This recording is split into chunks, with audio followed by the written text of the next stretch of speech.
Welcome to the Truth Report. I'm Barry Nussbaum. By now you know the name Linda Sarsour. Practically everyone in America has heard of her. You know, the lady on the stage at the Women's March with Madonna, the lady on the stage with convicted terrorist murderer Rasmia Odeh, the lady that Time magazine wrote about as one of the top 100 influential people. But what you probably don't know is what is her real agenda, what she really stands for, and why should you be afraid if she becomes any more mainstream. Today on the Truth Report, more truth about Linda Sarsour. Let's begin with the latest series of radical insanity that has come from her mouth. A few weeks ago, she called for jihad against President Trump. Here are her own words. Take a look. I hope that when we stand up to those who oppress our communities, that Allah accepts from us that as a form of jihad, that we are struggling against tyrants and rulers, not only abroad in the Middle East or in the other side of the world, but here in these United States of America, where you have fascists and white supremacists and Islamophobes reigning in the White House. Yep.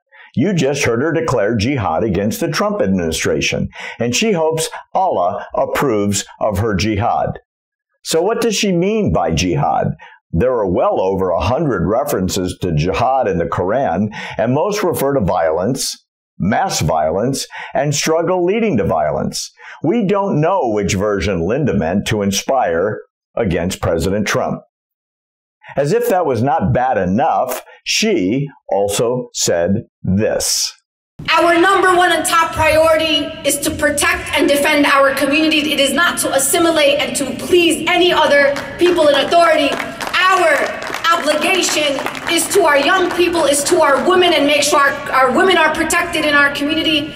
And our top priority, even higher than all those priorities, is to please Allah and only Allah. So according to Linda, Muslims in America should not assimilate into American culture or society. They should not participate in the society as Americans, but must remain separate, while their ultimate goal is not to please their fellow man, but to please only Allah.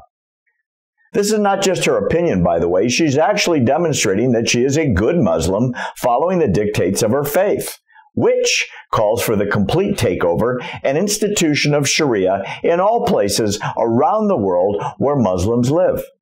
And until that takeover is complete and Sharia is put in place, observant Muslims are not to assimilate. They are to remain separate. So, Linda is advocating for a separate culture from American society, so Muslims like her can institute their own Sharia law. As you probably know from our previous reports, Linda openly and repeatedly is promoting Sharia for America and all Americans. Let's break it down and see where this philosophy comes from. It is written in their scriptures, quote, "If you Muslims are under their infidels' authority, fearing for yourselves, behave loyalty to them with your tongue while harboring inner animosity for them. Allah has forbidden believers from being friendly or on intimate terms with the infidels in place of believers, except when infidels are above them in authority. And in such a scenario, let them act friendly towards them." Unquote. Sarsour's call for Islamic self-segregation instead of integration echoes the statements in the Quran, which Muslims believe is the directed and unchangeable transcript of Allah's commands. For example, the Quran tells Muslims not to depend on non-Muslim authorities, but to unite as one Muslim ummah against all non-Muslim powers. It is also written in the scriptures, "O you who believe, do not take Jews and Christians as your patrons. They are patrons of their own people. He among you who will turn to them for patronage is one of them." Unquote.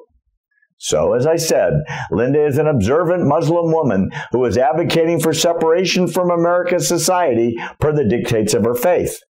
But what about the good things she has promised? For example, she went very public about feeling bad about a Jewish cemetery in Colorado that needed extensive repairs. Linda started a fundraising campaign that raised over $100,000 to fix the damage. However, that cemetery has yet to receive a penny from any of the 100,000 from a group associated with their fundraising campaign, despite being promised the money several months ago. Neil Price of the Golden Hill Cemetery in Lakewood, Colorado said he has left 3 unreturned messages for Tariq El-Masidi, the founder of the nonprofit Islamic education organization Celebrate Mercy, who led the high-profile effort by the Muslim community in February and March to raise money for the vandalized Jewish cemeteries in the United States. By the way, El-Masidi's partner in the effort, Linda Sarsour.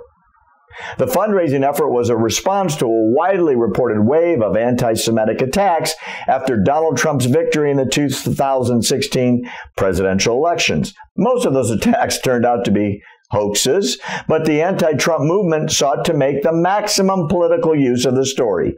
And in that context, Sarsour and other activists set a goal of raising $20,000 from the Muslim community and others for the repair of Jewish cemeteries that had been vandalized, and exceeded their goal.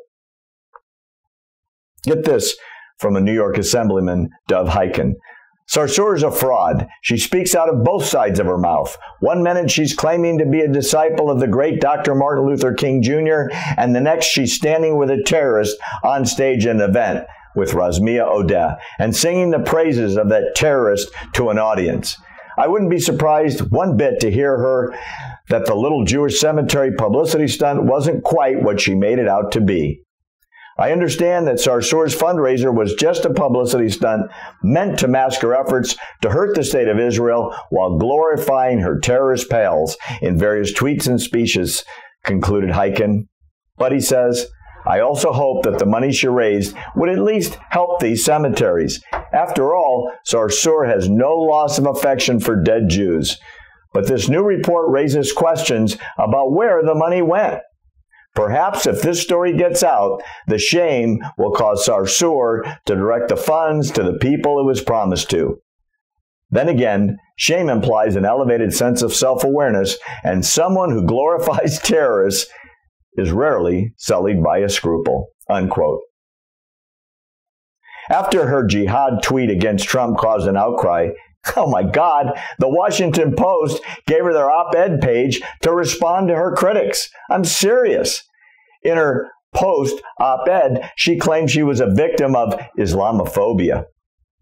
She followed that up on Facebook, blaming the Zionists for the scrutiny of her donations and indicating a third party was responsible for the $100,000, and it would be donated when the cemetery had a plan. Now remember, it is the cemetery that keeps calling her and asking for the money, and she and her fellow Good Samaritan will not call them back. By the way, if you want the citations, drop me a note and we'll send them to you. Hey, stay in touch. We'll be following up on the Linda story repeatedly. It isn't going away. You can write to me directly by sending me an email to barry@americantruthproject.org and go to our website where you can sign up to be on our mailing list so you never miss an important episode. You can handle the truth, and we intend to bring it to you. I'm Barry Nussbaum.